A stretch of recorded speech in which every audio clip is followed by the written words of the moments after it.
ওঙ্কার বাংলায় সঙ্গে রয়েছে আমি শিল্পা। এই মুহূর্তে যে খবরের দিকে চোখ রাখবো, পাতালে লুকিয়ে থাকলেও সব খুনিকে ধরবে পুলিশ। হাওড়ার বাগনানে নিহত বিজেপি কর্মী প্রশান্তদের বাড়িতে গিয়ে এমনটাই হুঁশিয়ারি দিয়েছেন মুখ্যমন্ত্রী শুভেন্দু অধিকারী। পরিবারকে ক্ষতিপূরণের ঘোষণার পাশাপাশি সুবিচারের আশ্বাসও দিয়েছেন তিনি।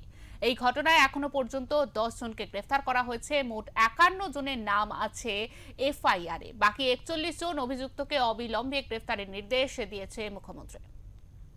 প্রশান্ত খুনের ঘটনার তদন্তভার ইতিমধ্যে সিআইডির হাতে দিয়েছেন মুখ্যমন্ত্রী। তার নির্দেশের পর 21 তারিখ সিআইডি তদন্ত শুরু করে। শনিবার বিকেলে বাগনানে প্রশান্তের গ্রামের বাড়িতে গিয়ে পরিবারের সঙ্গে দেখা করেন শুভেন্দু অধিকারী। নিহতের ছবিতে মালা দিয়ে শ্রদ্ধা জানান মুখ্যমন্ত্রী। সেখান থেকে বাগনান থানায় গিয়ে পুলিশ আধিকারিক এবং সিআইডি কর্তাদের সঙ্গে এই মামলা নিয়ে আলোচনা করেন তিনি। সেখানেই বাকি অভিযুক্তদের গ্রেফতার নিয়ে কড়া বার্তা দেন মুখ্যমন্ত্রী। আমি পুরো বিষয়টা রিভিউ করেছি। আমাকে পুলিশ সিআইডি পুলিশ অ্যাডমিনিস্ট্রেশনের পক্ষ থেকে বলা হয়েছে মোট 51 জনের নামে এফআইআর হয়েছে, 10 জন এখন অব্দি অ্যারেস্ট হয়েছে।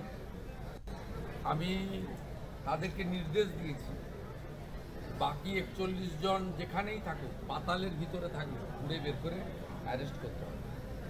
হাওড়া জেলা শাসকের দফতরের তরফে ইতিমধ্যেই পরিবারকে 4 লক্ষ টাকা ক্ষতিপূরণ দেওয়া হয়েছে। শনিবার মুখ্যমন্ত্রীর তহবিল থেকে আরো 5 লক্ষ টাকা দেওয়ার কথা জানান মুখ্যমন্ত্রী। পাশাপাশি প্রশান্তের বাবা মা যাতে বার্ধক্য ভাতা পান সে ব্যবস্থা করে দেওয়ার জন্য জেলা শাসককে নির্দেশ দিয়েছেন তিনি। একই সঙ্গে তার বড় কন্যাকে বিডিও অফিসে চুক্তিভিত্তিক কাজও দেওয়ার কথা জানিয়েছেন। উনি আমাদের পাশে ছিলেন, এখনো থাকবেন। মেয়েকে চাকরির একটা ব্যবস্থাও করে দিয়েছেন। অপরাধীরা শাস্তি, যারা গ্রেপ্তার হয়েছে কিংবা যে আসল অপরাধী, ওনার জন্য তদন্ত চলছে। ওনাদের ধরতে পারলে ওদের কঠোর শাস্তি দেওয়া হবে। অতএব ফাঁসিরও ব্যবস্থা আমরা করে জানিয়েছি। ওনারা তদন্ত চালিয়ে যাওয়ার আশ্বাস দিয়েছেন আমাদেরকে। আমরা আশা করব যে উনি যেভাবে তদন্ত এতদিন পর্যন্ত এগিয়েছে, সিআইডির হাতে তদন্তটা ভার দিয়েছেন, এই তদন্ত যেন থেমে না যায়, এই তদন্ত যেন সক্রিয়ভাবে এগিয়ে যায়, আর আমার বাবার খুনিরা যেন বিচার পায়। মানে আমার বাবা বিচার পায় আর খুনিরা যেন শাস্তি পায়।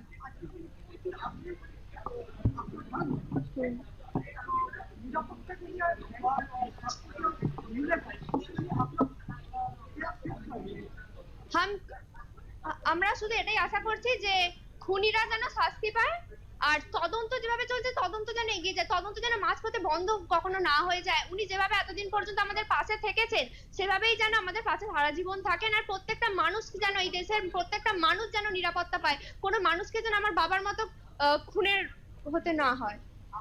তৃণমূল বিজেপির সংঘর্ষে মৃত্যু হয়েছিল প্রশান্তদের। স্থানীয় সূত্রে জানা গিয়েছে বিধানসভা নির্বাচনের ফল প্রকাশের পর থেকে এলাকা ছাড়া ছিলেন বাগনানের আমটিলা গ্রাম পঞ্চায়েতের উপপ্রধান শেখ মাফিজুল ইসলাম। গত 18 জুন তিনি ফিরলে তার বাড়ির সামনে বেশ কয়েকজন বিজেপি কর্মী জড়ো হন। উপপ্রধানের বাড়ি ঘেরাও করা হয় বলে অভিযোগ। ঘটনাকে কেন্দ্র করে কয়েক মিনিটের মধ্যে এলাকা উত্তপ্ত হয়ে ওঠে। অভিযোগ, মাফিজুল এবং তার দলবল বিজেপি কর্মীদের ওপর চড়াও হন। দুপক্ষের মধ্যে হাতাহাতি চলে। সেই ঘটনায় গুরুতর জখম হন কয়েকজন। তাদের হাসপাতালে নিয়ে যাওয়া হলে প্রশান্তকে মৃত বলে ঘোষণা করেন চিকিৎসক। ব্যুরো রিপোর্ট, ওঙ্কার বাংলা।